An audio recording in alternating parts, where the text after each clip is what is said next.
आजकल के जितने यतीमुल इल्म में अगर कोई टेक्नोलॉजी का सहारा लेकर कहे कि नए नबी को आना चाहिए, मैंने कहा नहीं। क्यों? हमारे दीन में कोई कमजोरी बता तो सही ना यार।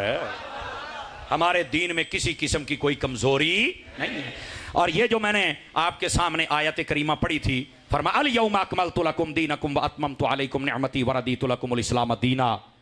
फरमाया ए महबूब, आज हमने तुम्हारा दीन मुकम्मल कर दिया, नेमत मुकम्मल कर दी, तुम्हारे दीन का नाम इस्लाम रखा। उलमा फरमाते ये खत्म नबूवत की दलील है। क्यों? तवज्जो मेरी तरफ रखिएगा। इसलिए फरमाया जब पहले नबी आते थे ना, ये मसला सुनेंगे आप तो सुनाऊंगा आप हज़रात को, थोड़ा टेक्निकल तरीके से समझने वाला मसला, इल्मी बात है। जितने नबियों को दीन दिया, अल्लाह ने साथ में यह नहीं बताया कि तुम्हारा दीन मुकम्मल हो गया है, लेकिन जब हुजूर की बारी आई दीन दे के फरमाया दीन मुकम्मल हो गया है। पहलों को इसलिए नहीं बताया था कि उनकी जरूरत के मसले थे, पर बताया इसलिए नहीं कि तुम्हारे बाद नबूवत का सिलसिला जारी रहेगा, शरीयत आएगी, किताब आएगा, दीन आएगा। लेकिन जब मुस्तफ़ा की बारी आई तो बताया इसलिए हबीब जब तेरे बाद नबी नहीं आएगा तो किताब भी नहीं आएगी।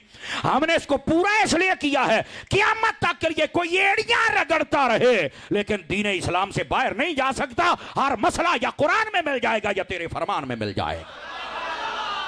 यह खत्म नबूवत पर दलील है। और दूसरी बात भी सुनना, अल्लाह ने कुरान मजीद में फरमाया इन्ना नहनु नज़्ज़लना ज़िक्र व इन्ना लहू लहाफ़िज़ून।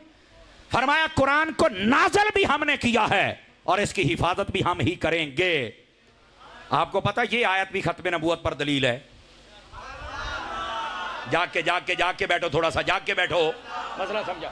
ये भी खत्म नबूवत पर दलील है। आप कहेंगे वो कैसे? पहले जितने नबी आए ना, किसी नबी को अल्लाह ने ये नहीं फरमाया कि हम तुम्हारे दीन की हिफाजत करेंगे इस तरह या तुम्हारी किताब की और शरीयत की, बल्कि दे दी। उम्मतों ने बदल दी। जब बदल जाती थी तो फिर नया नबी आ जाता था कि पहलों ने अपनी किताब को अपनी मर्जी के मुताबिक बदल दिया। लेकिन जब हुजूर को किताब अता की ना तो अल्लाह ने फरमाया हिफाजत हम करेंगे। क्यों? फरमाया पहलों के लिए ऐलान हमने इसलिए नहीं किया था कि अगर वो बदलेंगे तो बाद में नबी आएगा। ए हबीब तेरे बाद तो नबी ने आना नहीं, हम बदलने देंगे तो कोई आएगा ना, हम इसको कभी बदलने ही नहीं देंगे।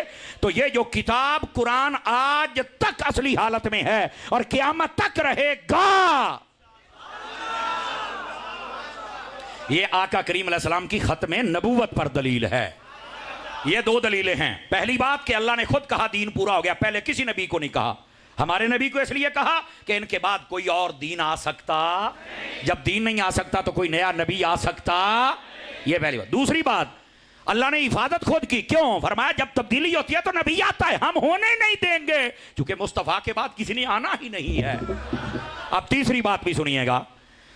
पहले जो नबी आते थे ना वो एक इलाके, एक शहर, एक कौम, एक मुल्क के होते थे। तो जब उनका नबी आ जाता तो फिर इनका भेजना पड़ता था, जब इनका आ जाता तो इनका, इनका आता तो इनका। तवज्जो है हजरात आपकी? तवज्जो है ना? लेकिन जब मेरे नबी की बारी आई ना तो अल्लाह ने कुरान में फरमाया वमा अरसलनाका इल्ला काफ़तल लिन्नासि बशीरम व नज़ीरा। इसका तर्जमा सुन के मजा लीजिएगा। फरमाया महबूब हमने आपको सब इंसानों की तरफ नबी बना के इस आयत में इंसानों के लफ्ज हैं और ये क्यों है सुनिएगा। मैंने कहा जितने इंसान है ना, और इनमें थोड़े जा पंजाबी चाका थोड़ा जा समझे आ जाए, कादियानियां जरा सट भी तो वजे ना। जितने इंसान हैं उनका नबी तो मदीने वाला है और जितने कादियानी शैतान है उनका लैट्रीन में मरने वाला है। फरमा जितने इंसान हैं उन सब की तरफ हमने नबी बना के भेजा। वैसे अगर हदीस पढ़ी जाए तो आपने फरमा उरसिलतु इलल खल्क़ि काफ़ा। इसका तर्जमा क्या है? फरमाया अल्लाह की इस कायनात में जितनी उसकी मखलूक है वो जो कुछ भी है उन सब की तरफ मैं रसूल बन के आ गया हूं। अब कोई और रसूल आ सकता? पहले नबी आते थे एक कौम, एक शहर, एक इलाका, दूसरे की जरूरत होती थी। मेरा नबी जब सब की तरफ आ गया है, अब बात को समझे और गहराई में जाएं, जब सब की तरफ आ गया है तो अब किसी और की जरूरत है।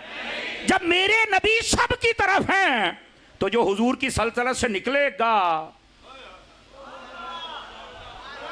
काफिर बनेगा, वही ये बात करेगा ना। हम तो हैं मुसलमान, हमारे नबी सब की तरफ रसूल हैं और हमें इस बात का पूरा खुशी भी है, एजाज भी है।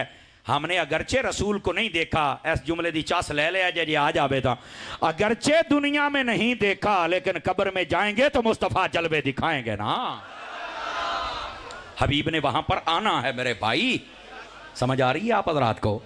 तो अर्ज ये कर रहा हूं मेरे भाई, ये कुरान की 3 मकामात से मैंने आपको बताया, दीन मुकम्मल हो गया, मतलब कि हमारे नबी के बाद कोई नबी आ सकता। अल्लाह ने कुरान की हिफाजत की इसलिए कि जब ये बदल नहीं सकता तो नया नबी नया दीन नहीं आ सकता। तीसरी बात, अल्लाह ने सब की तरफ रसूल बना के भेजा तो कोई नया नबी आ सकता। जब सब की तरफ आ गया तो अब जरूरत ही नहीं है। अब समझ आइए खत्म नबूवत की अहमियत टेक्निकल अंदाज से समझाई। अब आ जाइए जरा रुख को बदलें ताकि एक और मसला भी समझाऊं। जो सच्चा नबी होता है उसकी भी कुछ निशानियां हैं और ये आपके लिए बड़ी फायदेमंद होगी। सच्चा नबी अपनी वही अपने हाथों से नहीं लिखता। ये थक गए हो तो मैं अगले साल आ जावांगा। समझ आ रही है ना?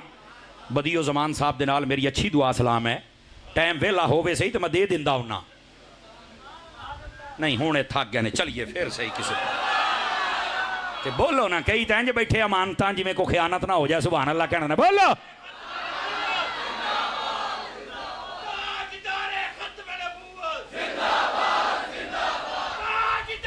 बोलो।